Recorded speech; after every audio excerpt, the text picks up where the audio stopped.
نظر پڑتے ہی دل میں بآواز بلند سوچا ہے، یہ بھی شاعر ہیں. دوسرے یا تیسرے شعر پر ہی بے اختیار دل کی جگہ زباں سے بآواز بلند ارے واہ سبحان اللہ کا آوازہ بلند ہوا. پھر خود ہی تعجب سے دائیں بائیں دیکھا کہ یہ داد کس نے دی. پتا چلا کہ بزبان خود یہ داد دھوبی پچھاڑ کی طرح نکلی ہے. تو ذرا سکون ہوا.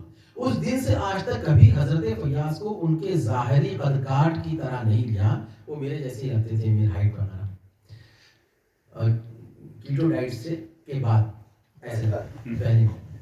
تو حضرت فیاض کو ان کے ظاہری قد کاٹ کی طرح نہیں لیا، بلکہ n to the power of 100 کے مساوی کم از کم محسوس کیا ہے. جب تھوڑا سا قرب بڑھا تو لگا حضرت خاصی پڑھے لکھے ہیں. مزید قرب بڑھا تو دشمنوں نے اطلاع دی کہ کافی پڑھے اور کم لکھیں، اور شرمیلے مزاج اتنے کے باوجود اصرار کے ابھی تک اپنا کلام زیور تباہ سے آراستہ ہونے نہیں دیا. واللہ عالم والفیاض معلوم. حضرات تھوڑا سا موقع بدلنے کے لیے کچھ اپنے بارے میں کہ میں یہ جب کبھی خود کوئی خوبصورت سا مصرع سنتے ہیں، حسن غزل کوئی شعر سنتے ہیں، تو دل کی گہرائیوں سے ایک دل دوز سا تڑپتا ہوا پرزور کلمہ تحسین بلند ہوتا ہے، اتنی شدت سے کہ ذہن کے نیا خانے میں آراستہ اس شعر کو اپنی قوت سے فضا کے اس کنارے تک اچھالتا ہے جہاں کشش ثقل کام نہیں کرتی، اور وہ کلام بے مثال یاد کے دریچوں میں لوٹ کر آتا ہی نہیں، بس وہیں رہ جاتا ہے.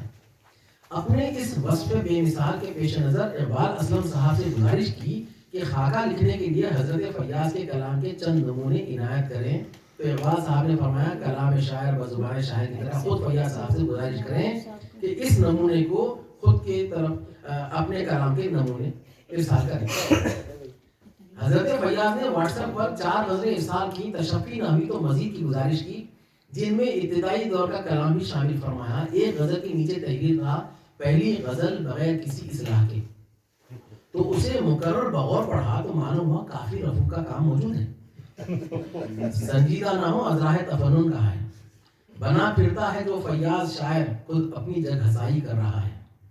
زمانے قدیم سے ازمنہ وسطی تک فنون لطیفہ میں 5 فن گردانے جاتے تھے.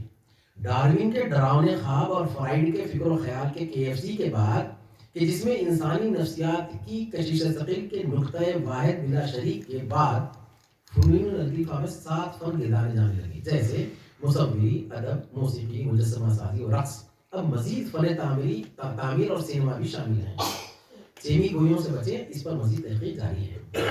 فنکار ازلی خالق کائنات نے بھی جب حضرت آدم کو اپنا آئینہ قرار دیا جو ایک طرح سے اس کے وجود کا اظہار یعنی عکس تھا، جزوی ہی صحیح، اس سے قبل لوح و قلم، ملائک، جن اور ارض و سما کی تشکیل سے وہ آسودہ نہ ہوا تھا.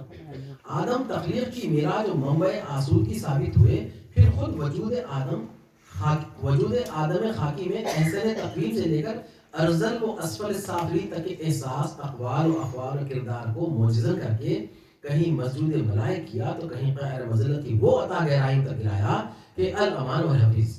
تو فنکار چاہے شاعر ہو کے مصور، موسیقار ہو کے مجسمہ ساز و رقاص، کائنات کے اچھوتے اور انکہے و غیر معلوم کو اپنے اظہار کا ذریعہ بناتا ہے.